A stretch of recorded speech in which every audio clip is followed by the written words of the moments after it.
02:45 a.m., June 14th, East China Sea, 120 nautical miles off Shanghai.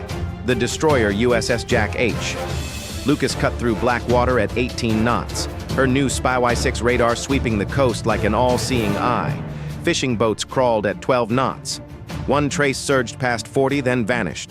On the CIC screen, the line went flat, as if the ocean had swallowed it whole. Operators froze. 90 seconds to decide glitch or ghost. Reports indicated a Chinese Type 055 was nearby, worth billions, cloaked in silence. But what they didn't know was that eyes in the sky had been watching every move for hours. 02:45 a.m., June 14th, East China Sea, 120 nautical miles off Shanghai. The destroyer USS Jack H. Lucas pushes 18 knots on her midnight sweep, her new SPY-6 radar stretching its gaze across the coastline like an all-seeing eye.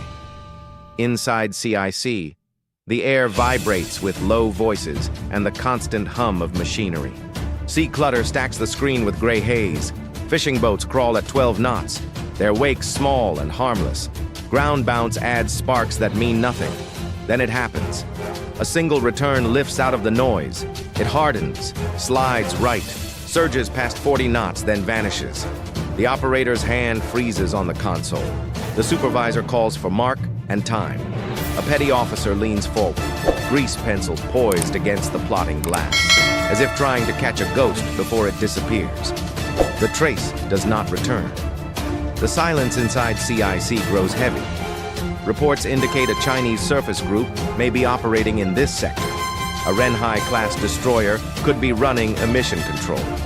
Or maybe it is a ferry, or a decoy. Or worse, a glitch that makes fools of everyone if they sound the alarm too early. The captain keeps the ship 20 miles off the coast, cautious of shoals and politics alike. He wants proof.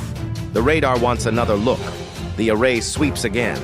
For half a second, the trace flares back, brighter than before, as if the ocean itself whispered a warning and swallowed it whole. Heads lift across the room. Someone mutters, "This is not normal." Combat Information Center. The lights are dim. The screen's alive with static haze. The trace that appeared minutes ago is gone, leaving silence heavier than steel. Operators whisper, trying to decide was it a ghost in the machine or something real. The radar chief leans over the console. "Glitch," he mutters. But another voice cuts in. "Not clutter. Not with that acceleration." The room divides, each man and woman choosing a side. One side believes the ocean lied. The other side believes a hunter is close. Reports from intelligence hang in the air. Weeks of warnings about increased Chinese naval patrols. Type 055 Renhai-class destroyers, sleek and angular, optimized for stealth. Type 039 submarines, diesel-electric, capable of vanishing beneath shallow waters. Both names carry weight, and both could be hiding out there, watching. The captain listens without a word. His eyes move from one screen to another, from nervous faces to glowing digits on the clock. 90 seconds. That is the window he sets no more. Either the radar confirms a contact, or the ship holds fire and swallows its doubts. The countdown begins. Every sweep of the SPY-6 feels like a heartbeat. 45 seconds pass. Still nothing. The room waits, the silence pressing down. Then the array hums again, and a faint pulse flickers at the edge of the scope. Heads rise. The debate is not over, but the ghost is not gone. The SPY-6 radar loomed like a cathedral of steel and silicon, built from 37 radar module assemblies. Reports indicate each RMA is a self-contained eye, capable of linking together under favorable conditions to scan sea and sky at once. Tonight, all 37 stared into the haze, their beams slicing across the East China Sea. Inside CIC, the operators whispered numbers. Track while scan mode was engaged, allowing the radar to hunt while still watching everything else. A faint contact appeared at bearing 095. The symbol held for 3 sweeps. Then, just as quickly, it evaporated back into noise. The operator's jaw clenched. His hand hovered over the console, waiting for another flicker. To him, the radar was alive, straining like a tired hunter peering through fog. Every sweep felt slower, heavier, like a heartbeat dragging against the clock. The captain leaned closer, his eyes on the glowing digits of the timer. 70 seconds remained in the 90-second window. The silence pressed down. A trace reappeared thin, unstable, like smoke against black glass. The operator exhaled sharply.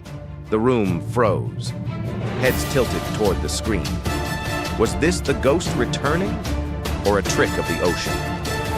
The tension inside CIC stretched tight, every man and woman waiting for the next sweep, as if the fate of the ship balanced on a single pixel.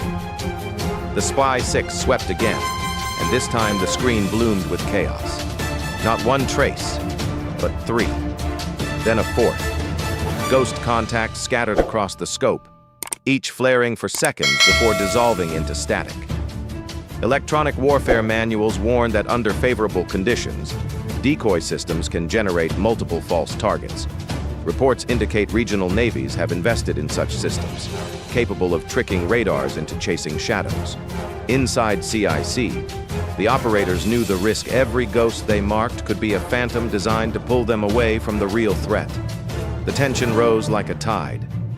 If they reported too soon, the entire fleet's position might be compromised. If they stayed silent, they risked letting an enemy warship slip inside knife range. The debate was unspoken, but every glance carried the same fear one wrong call could doom them all. Amid the shifting haze, one trace refused to vanish. It moved heavier, slower, dragging inertia across the screen as if it carried real mass. The operator leaned closer, pulse hammering. Unlike the others, this contact did not dance. It lurked. Heads tilted toward the display. Ghosts flickered, multiplied, and died. But this one stayed, stubborn against the noise. A whisper cut through the room. That one's different. The line between fiction and fact narrowed, and the air grew sharp with the possibility that the coastal ghost had just revealed its true shape. The captain set the window 90 seconds to confirm. The red digits on the overhead clock glared like open wounds.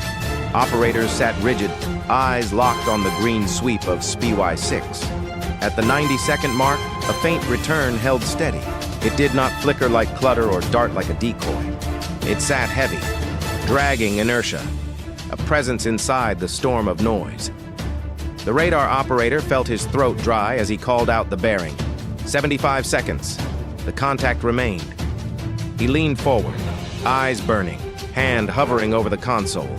Every sweep felt slower, like a heartbeat dragging under pressure. 60 seconds. Cross-check came in from sonar. Reports indicated a faint but consistent bearing under ideal conditions. The CIC held its breath. If the radar was the eye, sonar was the ear, and together they were listening to the heartbeat of something massive beneath the waves. 30 seconds. The room grew cold. The operator imagined the sea as a living thing, breathing around them. Each sweep of the array was a pulse, each echo a thud of a giant heart. He whispered to himself, not daring to blink. It's still there. The digits ticked down. 20 seconds. 15.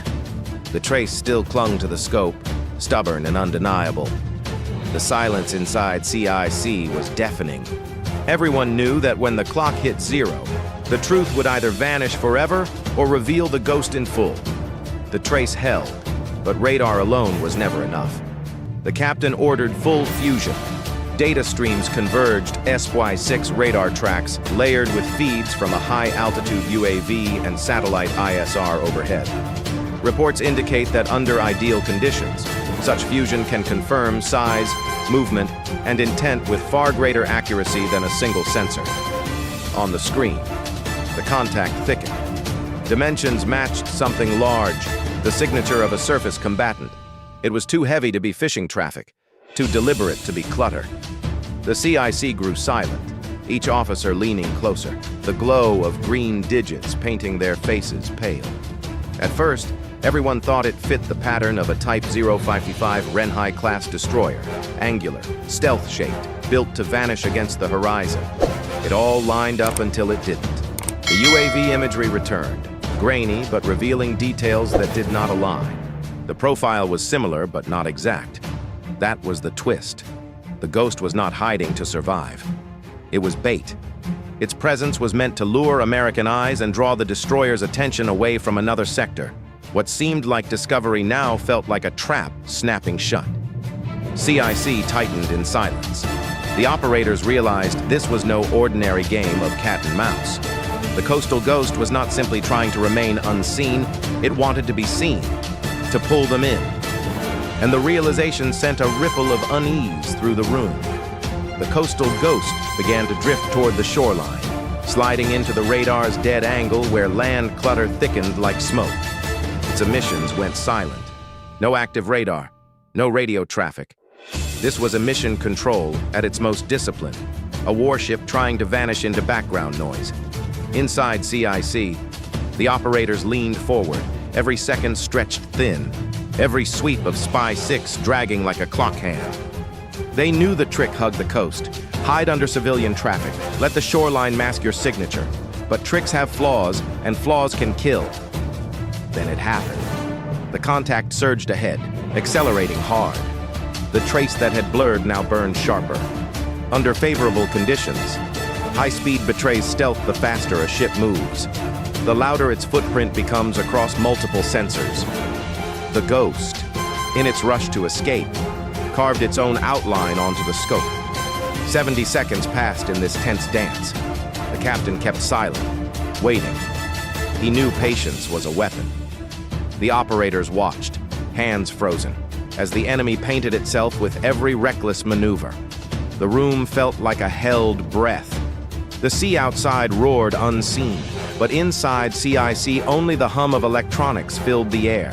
They were hunters waiting for their prey to stumble.